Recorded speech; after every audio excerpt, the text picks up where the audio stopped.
Violenta aggressione a Lignano Sabbiadoro, 2 minorenni massacrano di botte un coetaneo per avere soldi e telefonino, poi diffondono il video shock del pestaggio in rete, gli aggressori individuati dalla polizia. Incidente mortale nella notte a Verona, 50enne travolto e ucciso da un 20enne ubriaco, poi fuggito, tornato sul luogo dell'incidente, è stato arrestato. Migranti in Veneto, chiuso l'hub di Bagnoli, cresce l'attesa degli altri centri profughi da Cona all'ex caserme Serena e Zanusso nella Marca. Olimpiadi invernali 2026, giovedì a Venezia, vertice tra il governatore Zaia, il sindaco di Milano Sale e quello di Cortina Ghedina per la strategia della candidatura. Ennesimo sfregio a Venezia, uno dei 700eschi leoncini di San Marco imbrattato con vernice spray nella notte, i responsabili individuati nelle ultime ore. Il dibattito sulla manovra in Veneto, la preoccupazione per le imprese nell'analisi della CGA di Mestre.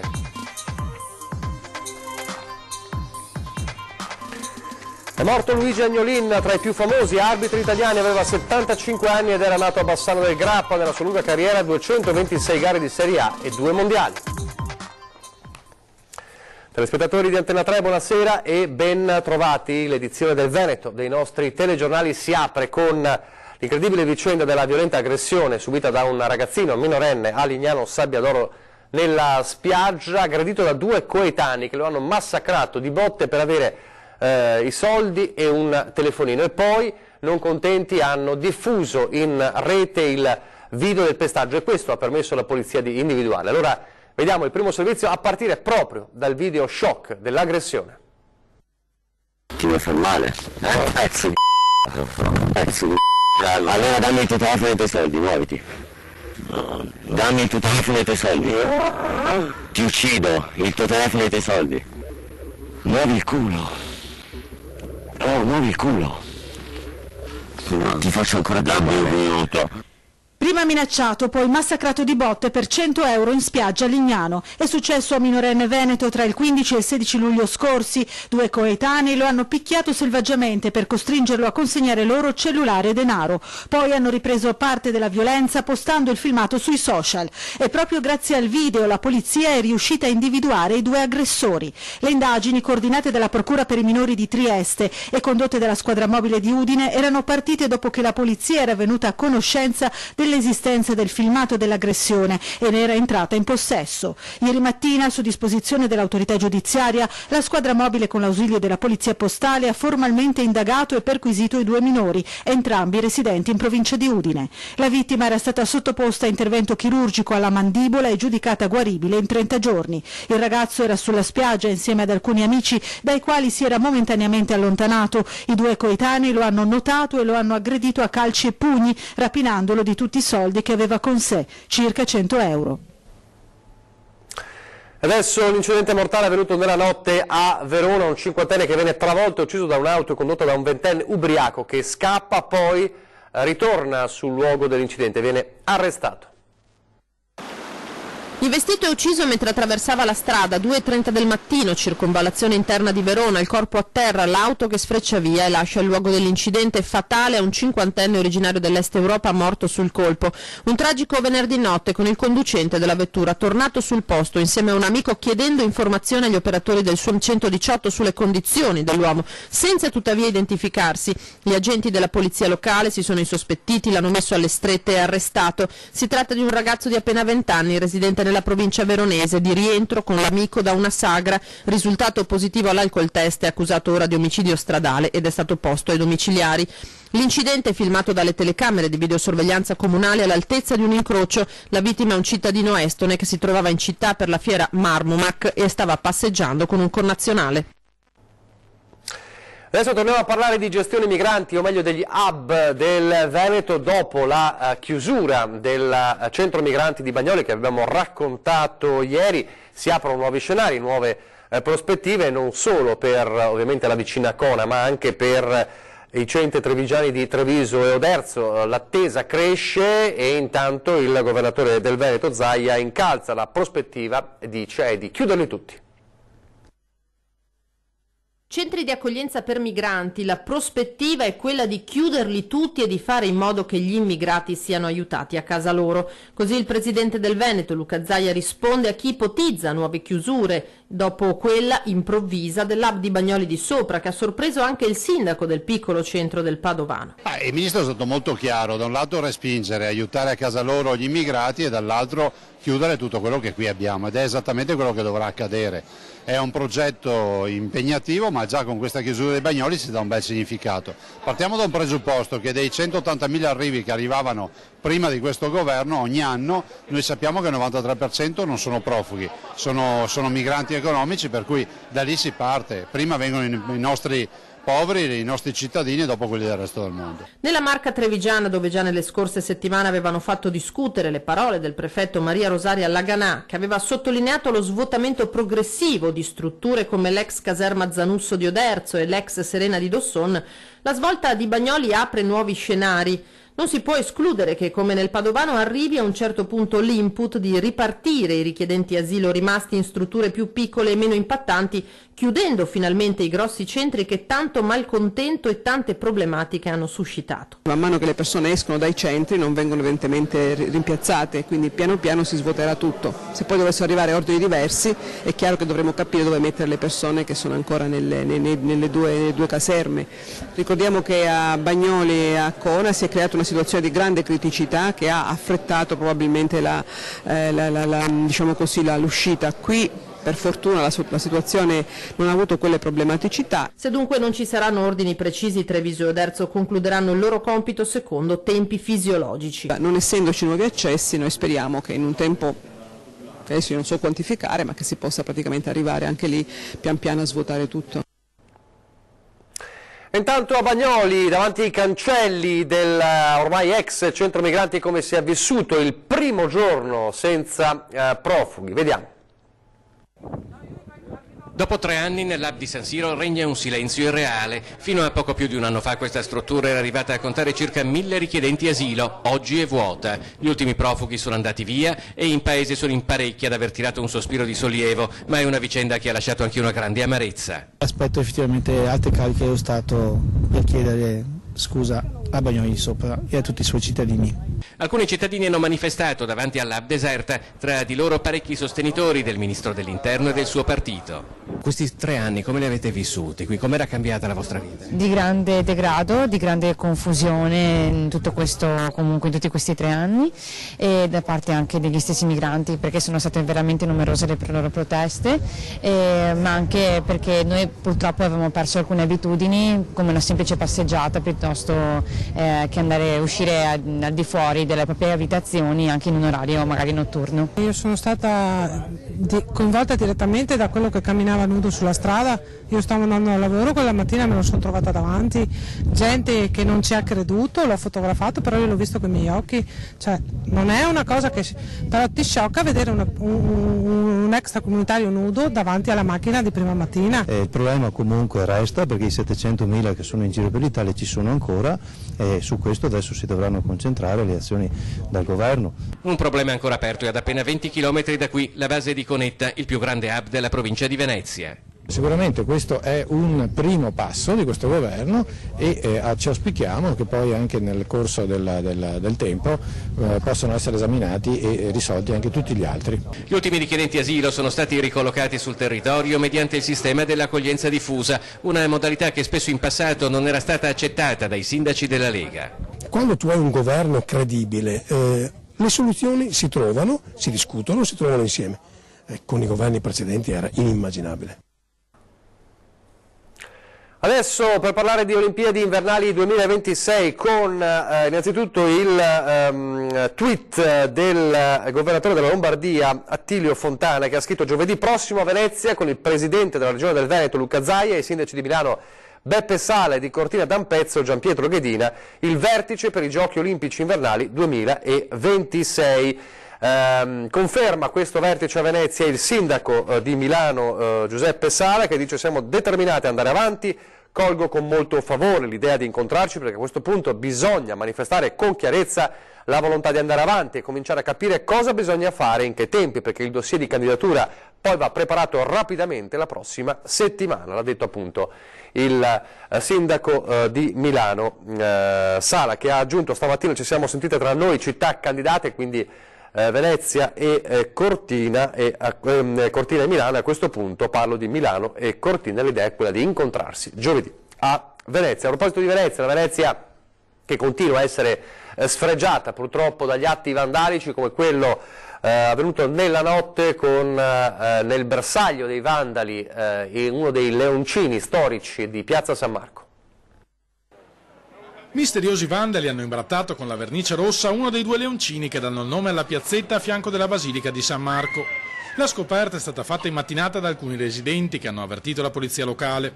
Le due statue in marmo rosso di Cottanello, realizzate nel 1722 da Giovanni Bonazzi, sono uno dei più celebri elementi della piazza. Ogni anno milioni di turisti, soprattutto bambini, vi si siedono a cavalcioni per il tempo di una foto. La vernice spray appare sugli occhi e sul collo del leoncino di sinistra. Secondo quanto riferito dal comandante della polizia locale di Venezia, Marco Agostini, gli autori del gesto vandalico sono stati ripresi dalle telecamere che sorvegliano H24 l'intero perimetro della piazza. Il crimine è avvenuto alle 3:58 del mattino. Indagini sono in corso per risalire all'identità dei responsabili.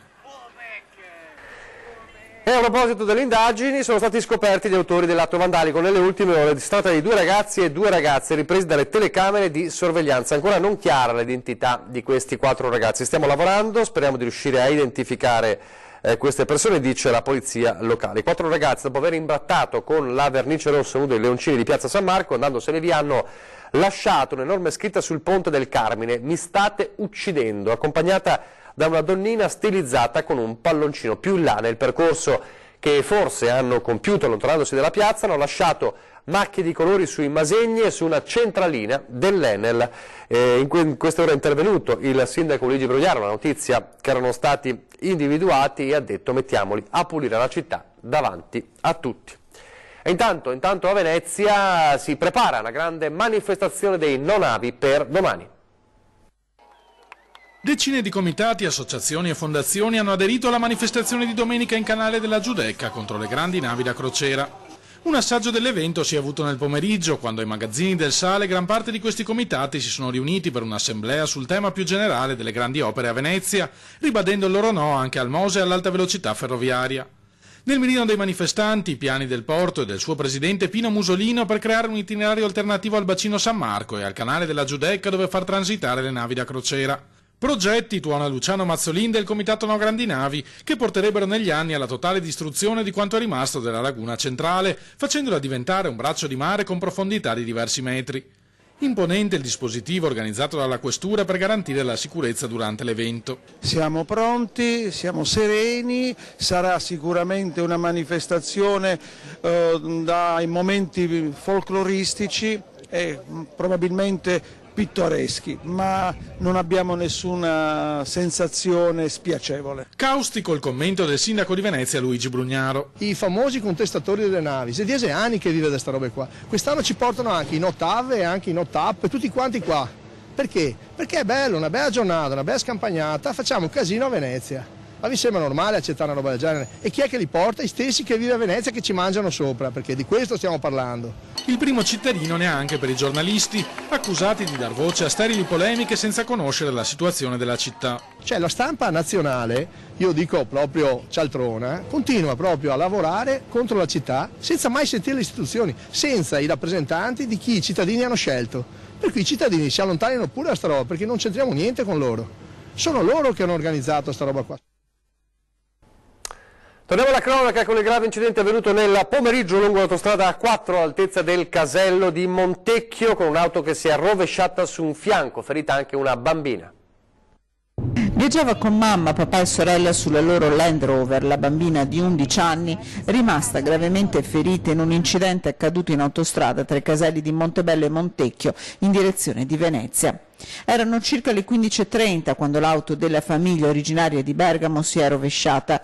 Immediati sono stati chiamati i soccorsi, ma la situazione era molto delicata. Il braccio della ragazza era rimasto incastrato sotto le lamiere. Dall'Unigo sono arrivati i vigili del fuoco che hanno sollevato il veicolo con dei cuscini pneumatici e liberato il braccio. Stabilizzata sul posto dal personale del SUEM, la ragazza è stata portata all'ospedale San Bortolo di Vicenza. Non corre pericolo di vita secondo le prime notizie, ma ancora non è chiaro se potrà riacquistare la completa funzionalità del braccio.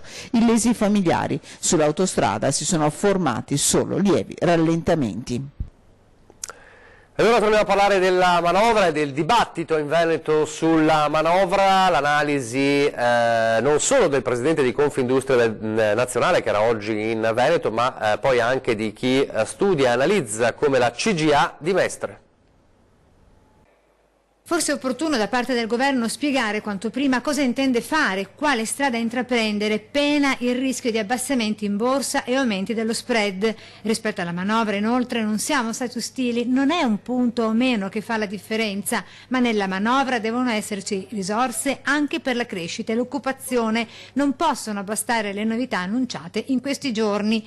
Così il presidente di Confindustria Vincenzo Boccia da Breganze, a fargli eco anche la CGA di Mestre. Di certo è che il deficit PIL sarà al 2,4%, quindi complessivamente questo governo avrà oltre 40 miliardi di spese in più per sostenere le misure che ha promesso in campagna elettorale. Ovviamente conosciamo i capitoli delle misure ma non i contenuti, anche se di positivo sicuramente c'è per quanto riguarda le piccole imprese e in particolar modo il mondo delle partite IVA, l'introduzione della flat tax e quindi una riduzione del carico fiscale. Ci preoccupa però il fatto che gran parte di questa spesa andrà in uscita correnti, cioè per l'aumento delle pensioni, per l'anticipo delle pensioni, per misure di sostegno al reddito e quindi non in investimenti in conto capitale, cioè in infrastrutture viarie e infrastrutturali varie, ma soprattutto in spesa corrente. Questo ovviamente rischia di non far aumentare il PIL. Tra costi e preoccupazioni, forte perplessità in merito al reddito di cittadinanza previsto per ben 6,5 milioni di persone. Sì, non solo perché avrà un costo molto esorbitante questa misura, ma anche bisognerà capire a quali soggetti sarà rivolta questa misura e soprattutto se questa andrà a incentivare il lavoro nero e l'abusivismo, perché sarà il rischio che questi soldi vadano a già persone che non lavorano, che non hanno intenzione di trovarsi un lavoro e che grazie a questa misura in qualche modo potranno sostenersi economicamente per i prossimi anni. In attesa del responso dell'Europa e nella speranza di immediate misure correttive, i suggerimenti al governo della CGA. Innanzitutto di più che spendere bisogna ridurre le tasse, questa è la necessità che ha questo Paese e soprattutto il mondo delle imprese, in particolar modo quelle piccole e micro, quindi meno tasse, meno burocrazia e meno spesa pubblica ovviamente, invece pare che con questa misura, con questa manovra, la spesa pubblica subirà un fortissimo aumento. Dalle perplessità della CGA di Mestre sulla manovra alla grande manifestazione contro un possibile, quindi i timori di un possibile ridimensionamento dell'ospedale di Campo San Piero, un timore che ha unito oggi pazienti e personale in una manifestazione.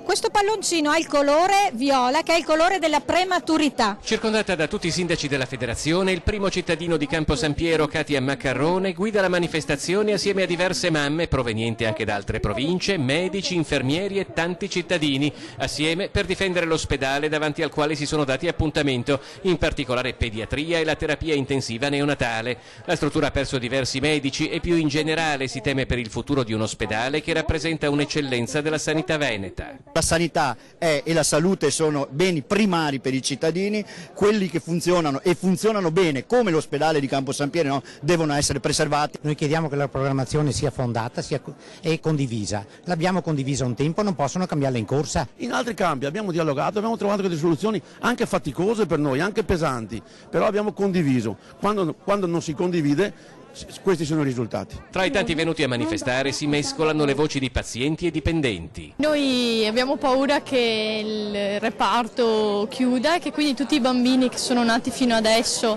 non possano più usufruire di questo servizio che noi offriamo. È un momento molto delicato per noi genitori, avendo bambini prematuri, e che un reparto del genere con professionisti e anche macchinari, un reparto nuovissimo, chiudere è davvero una cosa bruttissima. Io ho una figlia diabetica, sono costretta ad andare a Verona per andarla a curare da maggio, quando ho uno specialista qui a 3 chilometri da casa. Adesso una brevissima pausa pubblicitaria.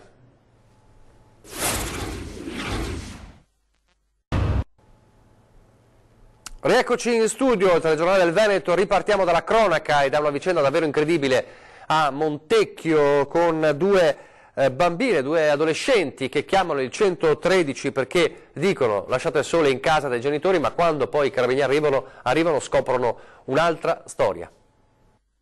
Centro storico di Vicenza, una famiglia normale, 2 genitori che lavorano, 2 figli adolescenti. Sono le 17:30 di venerdì quando la più grande delle sorelle chiama la polizia. Siamo sole in casa, aiutateci, i nostri genitori ci vogliono far cambiare città. Pochi attimi e le volanti suonano al campanello dell'abitazione. Ad aprire il padre delle ragazze, che alla polizia racconta una storia diversa. Per lavoro lui e la moglie affidano le figlie alla nonna, che fatica a gestire le 2 adolescenti. La mamma ha vietato alla grande di portare a scuola il cellulare e per tutta risposta lei avrebbe infierito colpendola con calci e pugni, e ai poliziotti la donna, nel frattempo rientrata in casa, mostra i segni alle cosce, agli avambracci e alla testa. In difficoltà i 2 genitori stavano pensando di mandare fuori città qualche giorno le ragazze, un disagio familiare che di penale non ha nulla e che la questura di Vicenza porterà adesso all'attenzione dei servizi sociali. Renzo Rosso e Silvio Berlusconi hanno assistito, come sappiamo, spesso all'insieme alle partite del Milan, uno di fianco all'altro allo Stadio Meazza, ma dopo l'acquisizione ufficializzata in questi giorni del cavaliere del calcio Monza, che è inserito nel girone B di Serie C come il Lanerossi Vicenza, i 2 imprenditori si sfideranno da avversari anche al Menti. Lo ha annunciato oggi Renzo Rosso dicendo che Berlusconi mi ha promesso che verrà allo stadio Menti in occasione di Vicenza-Monza. Vorrà dire che questa volta ognuno tiferà per la sua squadra. Non sono sorpreso, ha aggiunto Rosso, che Berlusconi sia rientrato nel mondo del calcio. Lui è un malato, ha detto Rosso, del pallone, troppo innamorato di questo sport. E a proposito di sport, la scomparsa di Luigi Agnolin, tra i più famosi arbitri italiani, è scomparso oggi a 75 anni, era nato a Bassano del Grappa, nella sua lunga carriera, 226 gare in Serie A e l'arbitraggio di 2 mondiali. È morto appunto oggi, il cordoglio ovviamente di tutto il mondo del calcio per questo grande arbitro, secondo per notorietà soltanto allo storico Concetto Lobello. Era diventato arbitro nel 1961, nel 78 era diventato arbitro internazionale, aveva anche diretto una finale di Coppa dei Campioni nel 1988 tra PSV Eindhoven e Benfica, con la vittoria degli olandesi.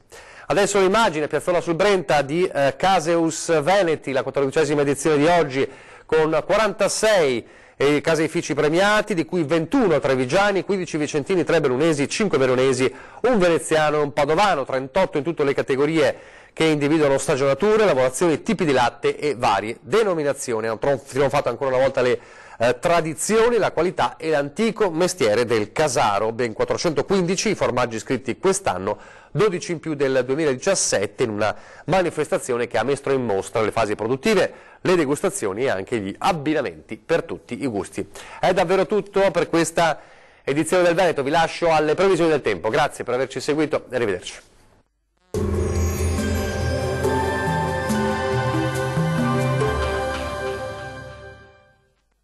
Ben ritrovati al meteo. Sarà una domenica all'insegna del bel tempo, ma il clima sarà via via più fresco. Nel dettaglio, sul Veneto non cambia di molto la situazione rispetto a ieri, tuttavia il cielo si presenterà molto nuvoloso e spesso coperto in mattinata, ma senza ulteriori conseguenze. Più sole col passare delle ore sulla nostra regione, dove il cielo si presenterà sereno o al massimo velato. Temperature in calo con minime tra 11 e 13 gradi, massime oscillanti invece tra 16 e 21 gradi circa. Vediamo ora che tempo farà sul Friuli Venezia Giulia. Poche novità rispetto ai giorni scorsi, anche sulla nostra regione dominerà il sole ovunque. Sarà asciutto e senza piogge degne di nota e il cielo si presenterà sereno o poco nuvoloso con innocui addensamenti sulle aree costiere. Temperature in diminuzione con minime tra 7 e 11 gradi, massime oscillanti invece tra 18 e 20 gradi circa. Vediamo infine la situazione meteorologica del Trentino Alto Adige. Alta pressione a garanzia del bel tempo anche sulla nostra regione. Sarà ampiamente soleggiato su tutti i settori e il cielo si presenterà coperto al mattino, sui settori meridionali al massimo velato dal pomeriggio. Temperature minime tra 12 e 13 gradi, massime oscillanti invece tra 21 e 25 gradi. Dal meteo per ora è tutto. Arrivederci al prossimo aggiornamento.